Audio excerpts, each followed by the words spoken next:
Malcolm X. I think a lot of people are confused by the new Arabic name, El Hajj Malik El Shabazz. I've always had the name on my passport, Malik El Shabazz, I only used it in the Muslim world. Well, Hajj is a title that is given to any Muslim who makes the pilgrimage to Mecca during the official Hajj season. Well, will you now use Shabazz and drop X? I'll probably continue to use Malcolm X and I'll probably use it as long as the situation that produced it exists. You don't feel that Shabazz takes the place of X? My going to Mecca and going into the Muslim world, into the African world, and being recognized and accepted as a Muslim and as a brother may solve the problem for me personally. But I personally feel that my personal problem is never solved as long as the problem is not solved for all of our people in this country. So I remain Malcolm X as long as there is a need to protest and struggle and fight against the injustices that our people are involved in this country. Are you prepared to go into the United Nations at this point and ask that charges be brought against the United States for its treatment of American Negroes? Oh, yes. Oh, yes, please. I think you're right in my chair. The audience will have to be quiet. Yes, as I pointed out when I was during my traveling, that African nations and Asian nations and Latin American nations look very hypocritical when they stand up in the United Nations condemning the racist practices of South Africa and that which is practiced by Portugal and Angola, and saying nothing in the UN about the racist practices that are manifest every day against Negroes in this society. Even in South Africa, those Africans aren't faced with bayonets and aren't faced with police dogs. I would be not a man. If I was in a position to bring it in front of the United Nations and didn't do so, I wouldn't be a man. Malcolm, do you intend to lead the charge in the United Nations? Well, I find that to say you're going to lead something creates a lot of hostility, division, jealousy, and envy.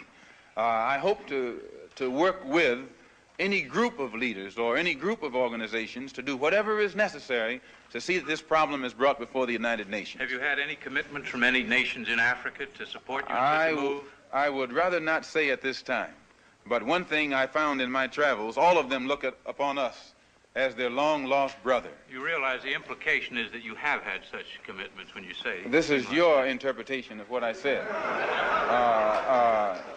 One thing that I found in all of my travels was that all of the Africans, not only the Africans, but the Asians and the Muslims, look upon us as their long-lost brothers. And America had actually tricked many of them into a hands-off policy by giving them the impression that she was honestly trying to do something to solve the problem. My argument over there was designed to prove that it is impossible for the United States government to solve the race problem. It's impossible. Malcolm, on your trip abroad, you said you sensed a feeling of great brotherhood and that conceivably you would be working toward integration in this country now. At least this is what you're reported to have said. Have you any comment on it? I don't think that I ever mentioned anything about working toward integration. They haven't even got integration right here in New York City. You have worse integration problems in the North than they have in the South. So if it doesn't work if you can't bring about integration in New York City as international, cosmopolitan, up-to-date as it's supposed to be, you will never get integration anywhere else in the country. Are you prepared to work with some of the leaders of the other civil rights organizations? Certainly. We will work with any groups, organizations, or leaders in any way, as long as it's genuinely designed to get results. Does your new beard have any religious significance? No, not particularly, but I do think that you'll find black people in America, as they strive to throw off the shackles of mental colonialism, will also probably reflect an effort to throw off the shackles of cultural colonialism. And they may begin to reflect desires of their own, with standards of their own. Malcolm, a more controversial remarks was a call for black people to get rifles and form rifle clubs sometime back. Do you still favor that for self-defense? I don't see why that should be controversial. I think that if white people found themselves the victim of the same kind of brutality that black people in this country face, and they saw that the government was either unwilling or unable to protect them, that the intelligence on the part of the whites would make them get some rifles and shotguns and protect themselves.